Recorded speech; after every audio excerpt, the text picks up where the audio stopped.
अखंड भारत संकल्प दिवस। पहले संपूर्ण हिंदू जाति जम्बू द्वीप पर शासन करती थी। फिर उसका शासन घटकर भारतवर्ष तक सीमित हो गया। फिर कुरुओं और पुरुओं की लड़ाई के बाद आर्यवर्त नाम के एक नए क्षेत्र का जन्म हुआ, जिसमें आज के हिंदुस्तान के कुछ हिस्से, संपूर्ण पाकिस्तान और संपूर्ण अफगानिस्तान का क्षेत्र था। लेकिन निरंतर आक्रमण, धर्मांतरण और युद्ध के चलते अब घटते घटते सिर्फ हिंदुस्तान बचा है। यह कहना सही नहीं होगा कि पहले हिंदुस्तान का नाम भारतवर्ष था और उसके भी पूर्व जम्बू द्वीप था। कहना यह चाहिए कि आज जिसका नाम हिंदुस्तान है वह भारतवर्ष का एक टुकड़ा मात्र है, जिसे आर्यवर्त कहते हैं। वह भी भारतवर्ष का एक हिस्सा भर है और जिसे भारतवर्ष कहते हैं वो जम्बू द्वीप का एक हिस्सा मात्र था। जम्बू द्वीप में पहले देव, असुर और फिर बाद में कुरुवंश और पुरुवंश की लड़ाई और विचारधाराओं में टकराव के चलते यह जम्बू द्वीप कई भागों में बंटता चला गया। लोग लगभग 1650 भाषाएं और बोलियां बोला करते थे। अनेक विविधताएं होने के बावजूद भी लोग यहाँ पर एक दूसरे का सम्मान करते थे। प्राचीन काल से ही भारत भूमि के अलग अलग नाम रहे हैं, जैसे जम्बू द्वीप, भारतखंड, हिमवर्ष, अजनाब वर्ष, भारतवर्ष, आर्यवर्त, हिंद, हिंदुस्तान। उत्तरम यत् समुद्रस्य हिमाद्रश्चैव दक्षिणम वर्षम तद भारतम नाम भारती यत्र संतति। अर्थात समुद्र के उत्तर में और हिमालय के दक्षिण में जो वर्ष स्थित है उसका नाम भारत है और उसकी संतति को भारती कहते हैं। यह श्लोक विष्णु पुराण से निकाला गया है। देशः पृथ्वी तस्याम हिमवत्सर समुद्रांतर मुदिचीनम योजन सहस्त्र परिमाणम त्यक चक्रवर्ती क्षेत्रम। अर्थात हिमालय से लेकर दक्षिण समुद्र पर्यंत पूर्व से पश्चिम दिशा में 1000 योजन तक फैला हुआ भूभाग चक्रवर्ती क्षेत्र है। हिमालयम समारंभ्य यावत् इंदु सरोवरम तदेव निर्मित देशम हिंदुस्तानम प्रचक्षते।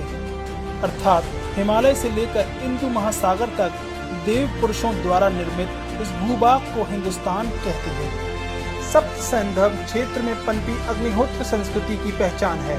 पौराणिक युग में भरत नाम के अनेक व्यक्ति हुए हैं। दुष्यंत सुत के अलावा दशरथ पुत्र भरत भी प्रसिद्ध हैं, जिन्होंने खड़ाऊ राज किया।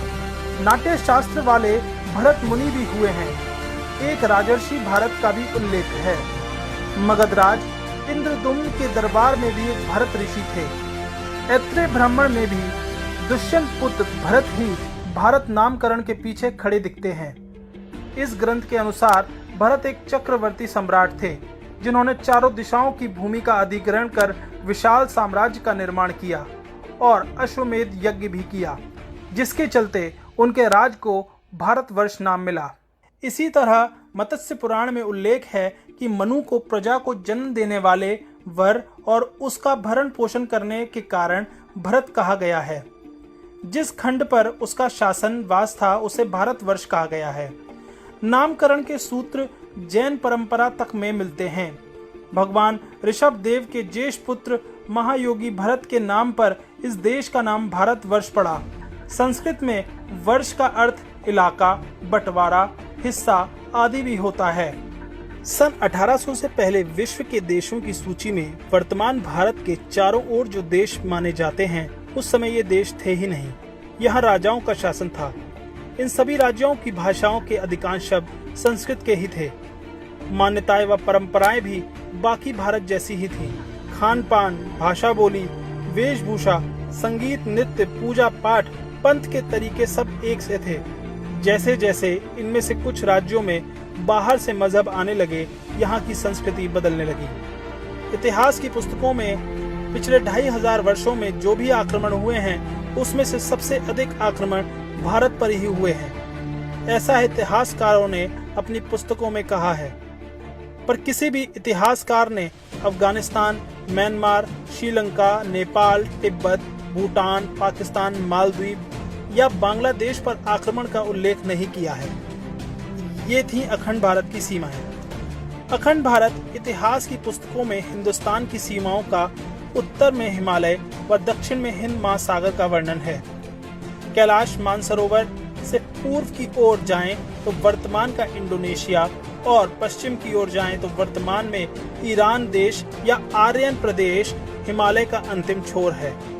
एटलस के अनुसार जब हम श्रीलंका या कन्याकुमारी से पूर्व व पश्चिम की ओर देखेंगे तो हिंद महासागर इंडोनेशिया व आर्यन यानी कि ईरान तक ही है।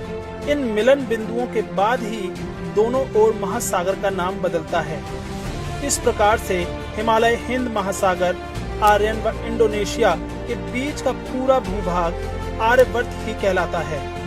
सरस्वती दृष्टद्योर देव नद्योर यदंतरम तम देव निर्मितम देशम ब्रह्मावर्त प्रचक्षते। सरस्वती और दृष्टद्वती नामक देव नदियों का मध्यवर्ती भूभाग स्वयं देवों द्वारा निर्मित ब्रह्मावर्त नामक देश कहलाता है।